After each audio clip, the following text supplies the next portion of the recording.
Hello and welcome to the Everyone Has a Story podcast. We're going to talk about today comparing. For some reason, we have become that society where we feel that we need to compare everything we do with what everybody else does in this world. And I think it's become very unhealthy. And sometimes it can even have more deeper ramifications.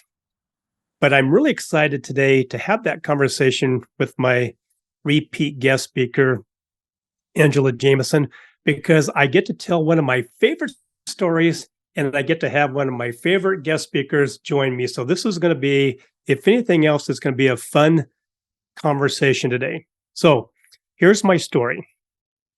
I'm finishing up my 5th year at college, and a buddy of mine that I met in my accounting class, his mom and dad owned a grocery store and a deli and a restaurant.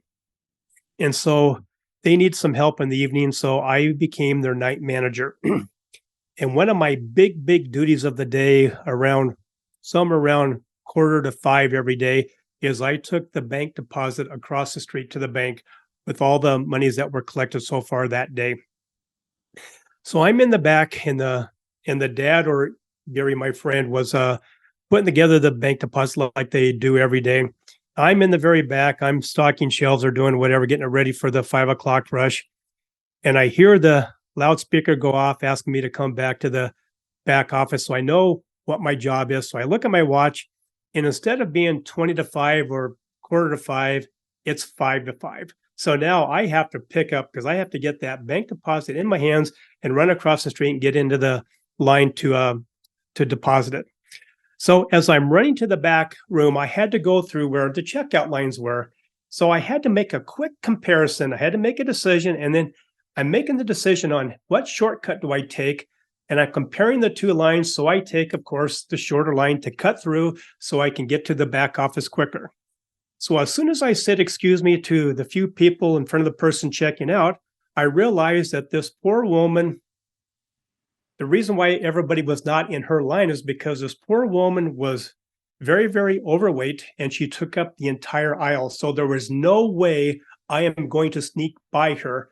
But for some reason, I decided to. I'm taking this shortcut, and I'm living with it. I start to sneak by her. I'm trying to be as skinny as I can to get by her. I'm saying, "Excuse me." All of a sudden, I start to feel myself losing balance, and the only thing I can grab onto is her. And this is back in the days where, the polyester pants with elastic were there. As I'm falling down, I'm bringing her down, but I'm also bringing her pants down with it. She's embarrassed. I'm embarrassed. Everybody's looking at us because she's screaming like, "Why in the hell am I tackling her?" I help her up. I'm sure I'm red-faced. I'm sweating profusely. I now need to get by her quicker now because I'm running late and I'm embarrassed as heck. I start to fall down again. The only thing I can hang on to is this poor lady. Now, I don't know if you know much about elastic and polyester pants, but once you start to weave them down a little bit, they come down much easier the second time. So now as I'm pulling her down, they're coming all the way down, and somehow, some way, the underwear got involved. So now I'm laying on top of her. My face and her bare butt are really literally right there. Now I have no idea what to do. I'm lost. I've lost all signs of whatever. As I'm starting to get up, I look, and there's the owner, Gary's dad, looking at me, shaking his head with a bank deposit in his head, like, "Oh my God, who hired this guy?" So anyway, I help her up. By this time, the lady that was doing the checking out, she looked over and said, "Roger, would you quit tackling this poor lady? She's now in tears. The people in the restaurant have a front row view. They're laughing at me. They're, the peanut gallery, they're cheering me on and stuff like that." I could not believe this happened. But the whole moral of the story, other than me turning really red and learning don't take shortcuts in life, I compared quickly. I did a comparison of the two lines, and I made the wrong choice. And that's what we're going to talk about today, because today in our society, our world, especially in the professional world, we're doing too much comparing. And sometimes we think that, yes, the other side of the street is going to be a whole lot greener. That pasture is going to be a whole lot greener. And what we find is that it's a different shade of green, but it might not always be the ideal green that you're looking for. And that's what we're going to talk about today. And like I said earlier, I've got Angela Jamieson back. Welcome. I hope you enjoyed my grocery store stories. I was listening to it going, where's the comparison moral here? Are you saying that everyone's looking at you and comparing and going, thank God I'm not that guy? Well, there is definitely that comparison, but my comparison was I looked at the two lines. One was shorter, and I quickly made that decision, which a lot of times we do when we're trying to compare ourselves to other people. We make a snap judgment, and sometimes it really goes awry, like my story did. Yes, but we were looking at you. Your grass was brown, and we were happy where we were standing. Did you say grass or ass? So, either way, no yes. Either way, yes, you're completely right. So anyway, Angela, welcome back. You're a transformational life coach. Tell us what that is and what that means. Yeah, who knows, man? But what I try to do is help people transform their lives so that they can live stress-free, resilient, and purpose-filled lives. Okay, so let's start talking about those comparisons. Sometimes I feel like the whole society has gone back into the Cub Scout, the Boy Scouts, the Campfire Girls, Girl Scouts, you name it. And we got that banner that we wear, and we're trying to put as many badges on as we can, those medals of honor that we think that we need to really reflect how good we've grown, how much we've accomplished in our lives. And those badges of honor can sometimes be our worst enemy. So with that being said, what is your definition of when we really make that reference, the grass is greener? Well, the grass is greener means you're looking over at someone else's, where someone else is standing, and it looks like they've got it better than you do. So coming from an engineering science background, I love that comparison because it is true. The grass is greener when you look over the other side because you're looking at it at an angle. So you're seeing more of the blade, you're seeing more green. When where you're standing, you're looking down, all the grass is pointing up to you. You're barely seeing the blade, so it doesn't look as green. So it's actually an optical illusion that the grass is greener. So, oh yeah, and then the whole comparison is that you want to be like that other side of the fence when actually you're doing just fine. And why do you feel that we are compelled to almost on a daily, unhealthy habit-wise, make comparisons regarding ourselves and others? Well, we are human, and we all have these senses that we can, see, hear, smell, taste, touch. We are comparative beings, and we can't help it. It's just how do you process that comparing? Because a lot of comparison can be very good. So if I see that you're doing better in something, that will actually propel me forward. That I'd say, oh, this is actually what's possible. And I would go for that too. So it can be very inspirational. When it becomes detrimental to us is when we see someone else have something and we feel worse about ourselves because we don't have it. So it's all in how we handle that comparison that really makes a difference. Okay. So right now, we're going through a transition in the world where a lot of employees, mostly frontline employees, are doing the quiet quit, or they call it the great resignation. So how does this comparison and always looking for that greener pasture apply to that particular topic? Yeah, well, over the last, especially the COVID time when we were all forced to work from home, some people got to feel like, why do I spend hours commuting when I could actually work right here in my office with my pajama bottoms on and still get the same amount of work done? So there's the comparison that the grass is greener if I just stay at home.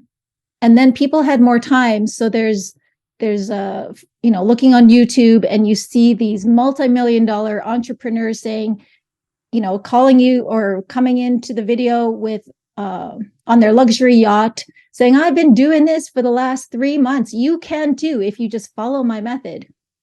There's a whole lot of that going on where people think, if I was just an entrepreneur and if I didn't work for this big company and had these deadlines, I'd be in a better state.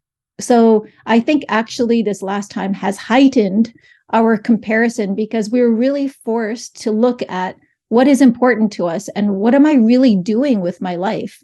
Because when you're in the rat race, sometimes you don't have time to actually sit and think about what you're actually doing. Okay. So now let's go a little bit up the organizational chart there. How does this apply to the owner, the manager, the executive that are trying to lead these groups of individuals who are leaving? And some of these people might be leaving as well because they think something might be greener on the other side of the fence as well. So how does it apply to the upper ranks of the organization? Yeah, like you said, we've seen this quiet resignation at all levels. Everyone had the chance to reevaluate their lives, and some are actually acting on it.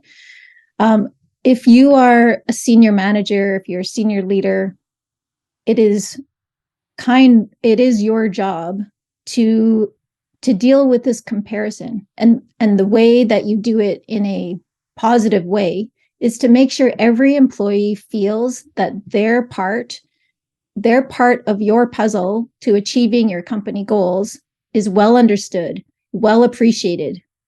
They're respected for what they bring to the table. And when people feel respected and appreciated and valued, they often stop comparing at all and working more like a team that they should. Okay. With these comparisons that it seems like a lot of people are making today, what are really you think are the short-term and long-term impacts that it's going to do to the whole business community and commerce in general? That's a big question, Roger. This is a big podcast show. That's right. Well, if we cannot handle the comparison that people are making, and that, take it down to root cause, what I had said earlier, if people are not feeling valued, if they're not feeling like everything they do contributes to something, that their life is meaningless, and that's not only your life, but your business contribution. When people don't feel that, they will immediately start comparing. So if we cannot get a handle on making our employees feel valued, we're going to have a huge shift in the way companies run, the way we have to relate to employees. But it really comes down to pretty simple basics of respect, alignment with company goals, and making sure everyone understands the part they play. I was taught a long, long time ago that that it's not the amount of money that's at the top of everybody's wish list when they pick an employer. It's really the environment, how they're treated. That is it going to be a healthy environment, a fun environment, or is it going to be a toxic environment? Because really, unless you're just really brain dead or deaf, a toxic environment, it doesn't matter how much money you make, you're eventually going to lose interest of even being there. And so if I'm allowed to work from home, there's got to be I think we all kind of know what the positive impact's going to be from my point of view of the employee staying at home. But really, what are some of those negative scenarios that could start arising on being by yourself at home? It might not be within the four walls of that toxic environment, but you still might have that toxic boss, right? So what are some of the challenges that we're going to face, that individuals are going to face when they don't get a chance to, they're not there live, but they're still facing the guy that was causing, the person causing that toxic environment. Yeah, that's a really good point, because I think with all of the Zoom calls and all of the stay at home, we all missed the water cooler talks. And that's where you can get a lot of your frustrations out. You can learn more about your coworkers, learn about their additional pressures in their lives. When we're just on Zoom and we're getting down to business, we miss that personal touch, that human touch that is really important in business. I think every business leader will tell you that building relationships in business is one of the keys to making your business work, is who you know and who you can leverage and who you can trade with. So when we miss that human component, you almost quicken your employees' demise in terms of their mood. And, that saying of, if you hate the same person, it's like super bonding. That's not the saying, but you know what I mean. So if you got a sucky boss, you can almost make it work when you can commiserate with the other people who are affected by this person. But when all of that's taken away, it's harder to deal with, and you feel more isolated and alone. So I love the water cooler scenario, because we've all had moments where we had that uncomfortable conversation with our boss, or maybe we had that uncomfortable conversation with someone we manage. And you know darn well that they need to have that additional person that they can run to at least calm themselves down. It might have just been a nasty customer that just made them feel terrible. So in this new world of thinking that my grass is greener because I get to sit in the comfort of my home in my pajamas or whatever, when I have those moments, how do I deal with them? If I don't have that water cooler and that, coworker that I can go stand by and talk to and commiserate. Yeah, I think you have to make time for those kind of conversations. And that means doing a social, maybe one-on-one Zoom call. What I don't like about social Zoom calls is that sometimes it doesn't work when more than one person is trying to speak. You get sort of sound cutouts, and then people stop talking, and it just doesn't work. It's not the same as sitting around or standing around the water cooler.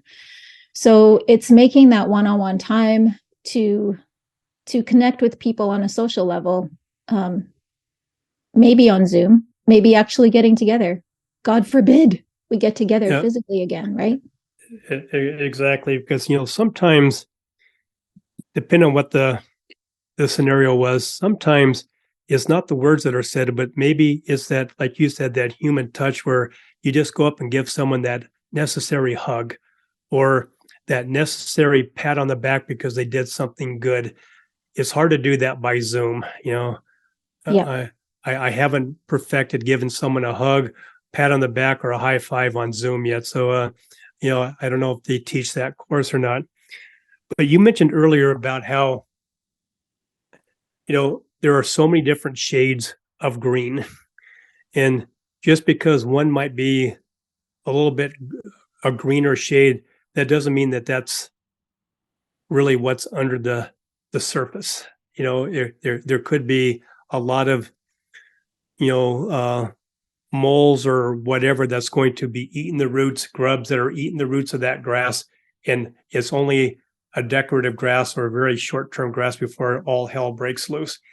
And so obviously we need to nurture the environment to keep that grass healthy and green and have the roots very, very solid in the ground. So I want you to put your transformational coach hat on now.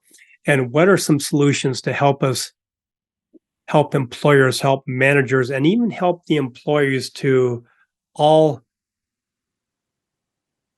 make that grass in its most ideal environment for that particular organization to where it stays healthy and green and doesn't have those spotty marks where things are turning brown very quickly in their eyes.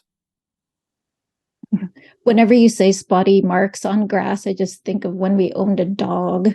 Mm-hmm. Man, dogs are not good for lawns. Well, as a corporation, I think it's really important to see your lawn as a patchwork of many different types of green. So everyone has their own color. Everyone has a different function in their little patchwork of grass. Someone might have gotten really poor soil, so their grass might not look as good, but man, they're working hard at it, right? We aren't all starting from the same spot. So it's really important as a manager when you are looking at your employees to recognize the uniqueness of where people are standing. What do they have to deal with? What are you asking them to create? And how's it going? Did you give more fertilizer to someone and give nothing? But maybe you didn't even give water to some guy to help his lawn. There's all that, so many great analogies with this grass is greener. And it also goes towards, family life. When we are recognizing people's strengths, we're recognizing where people do better. So someone who is a top performer, maybe you want to give him that, and I say him and her interchangeably, give them the worst piece of ground to see what they can do with it. Anyone looking at the lawns at the same time, you might say the person with the brown lawn, maybe they're not doing that well, when in fact they brought it back from being totally barren. So it's keeping in mind that, yes, surface might look a certain way, but always look deeper, because there's so much more meaning when you look deeper. So let's talk about the seasons, because most of us on this planet, we somehow, some way, we get to live through the 4 seasons that is naturally there: the winter, spring, summer, and fall. And when you're growing, there are some things that don't grow in the winter, but there's still things that you do to the soil to keep it very healthy during that harsh time of the winter. And then as the spring starts to come and some moisture starts to come and some sunshine and warmer weather, all of a sudden now things start to reroot, right? And so now you add different type of fertilizer and nutrients to the ground, because now it's at the ground is at a different stage. And then when you're really going through the growing process, there's not as much nutrients necessary because you've already done that but there's still a lot of things that need to be done to those plants, prune them or whatever, to keep them healthy and keep the energy going to the right branches or to the right stems. And then you have the fall, which is typically the harvest. And then you get to reap your rewards of everything that you've done over the last 9 months. And then you start the whole thing all over again with winter, spring, summer, and fall again. Well, businesses, as a consultant, I know have those same seasons. It might not be the same calendar year seasons as everybody else, but they still have the same seasons in a business. And so is there any way that owners and managers can keep the grass or the ground, the whatever, healthier during the time where it's not the growing season, but it's the time where we get a chance to rebuild, re-nurture that ground so it's ready when the seeds are able to be planted and start to grow roots again? For sure. And when it's harvest time, and I know from my own gardening that I usually plant too many carrots. And by the time I'm on my 3rd harvest, I just want to go to the grocery store and buy a clean bag of carrots, because it's a lot of work, right? So when you're in the whole thick of things, having that period of rest is really important. And in a business sense, that is time to regroup. It is time to revisit your vision. It's time to reprioritize your projects. I used to work in the oil and gas industry, and whenever there's, it was highly governed by oil price. So in times of high oil, we were going for it. We're drilling, we're producing, we're doing whatever we can. When it was low, there's always a fear of, am I going to get laid off because we just don't have the income anymore? But that's the perfect time to do your studies. That's a perfect time to do all the field development and collect the data so that when the oil price is up, we're going to go for it again. But we know exactly what we're doing. We're not going, I should have looked at that and been prepared for this high oil price. So that's the key to when it is winter or dormant in a business, is to really take the time to evaluate where you're going and are we still facing the right direction. I think it's very valuable. Well, I think everything that you've just shared with us is very valuable. So thank you very much. Please leave us with some a little bit more insight and maybe some ending inspiration to help us, if anything else, keep our patch of that green healthy and green at the same time. So we're not always looking to see someone else's greener pasture. Right. So yes, focus on your own stuff. Compare when it inspires you,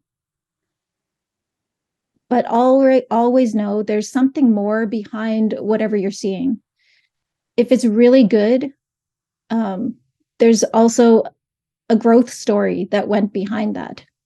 If it's really bad, they're working on it, right? It's a work in progress. So to do your best at minding your own business, caring for what you're dealing with, but also understanding without judgment where everybody else is, and appreciating that we actually all have a piece of grass to tend. I love that. Very well said. Angela, thank you very much. I can't thank you enough. How can someone get a hold of you, get in touch with you if they feel inspired to talk to you? Well, they can contact me through my website, angelajamieson.com. So that's Jamieson like the whiskey, but IE. And there's a contact link there. And I'm happy to talk to anyone who would like to. Well, thank you again. Thank you for having me, Roger. My podcast wouldn't be the same if it wasn't for my sponsors and my great supporters. So let me take this opportunity to thank each and every one of them. First of all, I want to thank Rebecca at Custom Bookkeeping and Accounting, delivering trustworthy bookkeeping services since 2003. Dave and Dara at Virtues Matter, making this world a much happier place to be with their Virtues Card apps, coaching and workshops. Stephen at Buller Accounting, giving business owners depth and insight to their numbers. Eric and his team at Ivy Cat Web Design, the real superheroes of web development and design. Jennifer and Jean at the Seavers Real Estate Team, serving Pierce and Kitsap counties with their home buying and selling needs. Maury at the Maury Method, the world's only brainwave entrainment engineer, helping everyone have more clarity, less stress, and overall better brain health. Priya at Pivot My Profit, helping individuals and businesses have better control of their finances and more money at the end of their day. Melissa at the Soul Vibe Energy High, the queen of the aha moments, helping individuals find those holes in their cups, repair the hole, and gain back their positive energy. And finally, Rick at West Sound Recording. You talk, they do all the rest. Thank you, Rick, for all your efforts with the production and editing of my podcast.